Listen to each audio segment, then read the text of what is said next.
প্রিয় দর্শক, আসসালামু আলাইকুম। আপনারা সবাই কেমন আছেন? আশা করছি আল্লাহর রহমতে আপনারা সবাই অনেক ভালো আছেন। তো বন্ধুরা, আজকে আমি আপনাদের মাঝে যে ঔষধি গাছটির শিকড় নিয়ে হাজির হয়েছি, এই ঔষধি গাছটির শিকড় যদি আপনারা কবিরাজি নিয়মে যদি কোমরে ধারণ করতে পারেন একটানা 1 সপ্তাহ, তাহলে আপনি আপনার স্ত্রীর সাথে 2 থেকে 3 ঘন্টার মতো সহবাস করতে পারবেন। দুনিয়ার বুকে এমন কোনো নারী নেই যে আপনাকে লজ্জিত করে, আপনাকে পরাজিত করে। এই ঔষধি গাছটির শিকড় কোমরে ধারণ করলে, এই ঔষধি গাছটির শিকড় কোমরে ধারণ করলে আপনার লিঙ্গ পাগলা ঘোড়ার মতো দাঁড়িয়ে থাকবে, পাগলা ঘোড়ার মতো টনটন করবে। দুনিয়ার বুকে এমন কোনো নারী নেই যে আপনাকে পরাজিত করে, আপনাকে কাপুরুষ বলে। তো বন্ধুরা, এই ঔষধি গাছটি কিন্তু কম বেশি সবাই চেনেন, কিন্তু এই ঔষধি গাছটির গুণাগুণ সম্পর্কে অনেকেই জানেন না। এই ঔষধি গাছটিকে অনেকেই অবহেলার চোখে দেখে থাকেন। তো বন্ধুরা, এই ঔষধি গাছটির সাথে আপনাদেরকে আমি পরিচয় করিয়ে দিচ্ছি। এই ঔষধি গাছটির নাম হচ্ছে ভাট গাছ বা ঘেটু গাছ।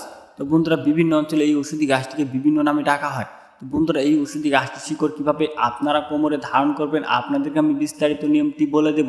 তার আগে আপনি যদি আমাদের এই চ্যানেলের নতুন দর্শক হয়ে থাকেন, তাহলে অবশ্যই আমাদের এই চ্যানেলটি সাবস্ক্রাইব করে রাখবেন এবং পাশে থাকা বেল আইকনটি অন করে দেবেন।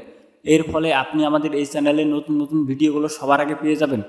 তো বন্ধুরা, আপনারা ভিডিওতে যে ভাট গাছটি দেখতে পাচ্ছেন, এই ভাট গাছটি আপনাদেরকে মানে এই ঔষধি গাছটিকে আপনাকে কবিরাজি নিয়মে আপনাদেরকে নিয়মকানুন মেনে তারপর তুলে কোমরে ধারণ করতে হবে। এই ঔষধি গাছটি অবশ্যই আপনাদেরকে শনিবার অথবা মঙ্গলবার, এই 2টি দিনের যে কোনো একটি দিন আপনার একজন গুরুজি, একজন উস্তাদ বা একজন হাকিমের কাছ থেকে অনুমতি নিতে হবে। তারপর এই ঔষধি গাছটির শিকড় তুলতে হবে। তাছাড়া কিন্তু আপনারা এই ঔষধি গাছটির শিকড় তুলে কার্যকারিতা পাবেন না।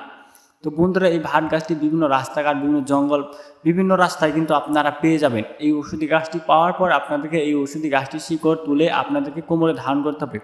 তো বন্ধুরা, এই ঔষধি গাছটির শিকড় একজন গুরুজি, একজন উস্তাদের কাছ থেকে অনুমতি নিয়ে আপনারা সন্ধ্যার সময় আপনারা নিঃশ্বাস বন্ধ করে পূর্ব দিকে মুখ দিয়ে আপনারা শিকড়টি তুলে নেবেন এবং তারপর একটি লাল সুতো দিয়ে আপনারা এই ঔষধি গাছটির শিকড় আপনারা কোমরে বেঁধে নেবেন। তো বন্ধুরা, অবশ্যই আপনাদেরকে কোমরে বাঁধার পর আপনি যখন আপনার স্ত্রীর সাথে সহবাস করতে যাবেন, তখন এই ঔষধি গাছটি শিকড় আপনারা মাজার পিছনের দিকে রেখে যদি সহবাস করেন, তাহলে আল্লাহর রহমতে আপনি আপনার স্ত্রীর সাথে 2 থেকে 3 ঘন্টার মতো সহবাস করতে পারবেন।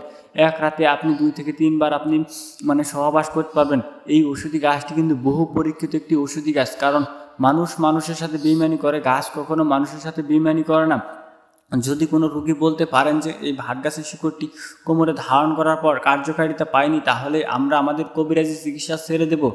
তো বন্ধুরা, এই ভাট গাছের শিকড়টি যে সমস্ত ভাইরা যৌবনকালে অতিরিক্ত মাস্টারবেশন বা হস্তমৈথুন করেছেন এবং বীর্য পানির মতো পাতলা করে ফেলেছেন, শুধু তাদের জন্যই এই ঔষধি গাছটির শিকড়। আমাদের এই ভিডিওটি ভালো লাগলে ভিডিওতে একটি লাইক করবেন এবং কমেন্টে আপনাদের মতামত জানাবেন। ধন্যবাদ আপনাদের সবাইকে।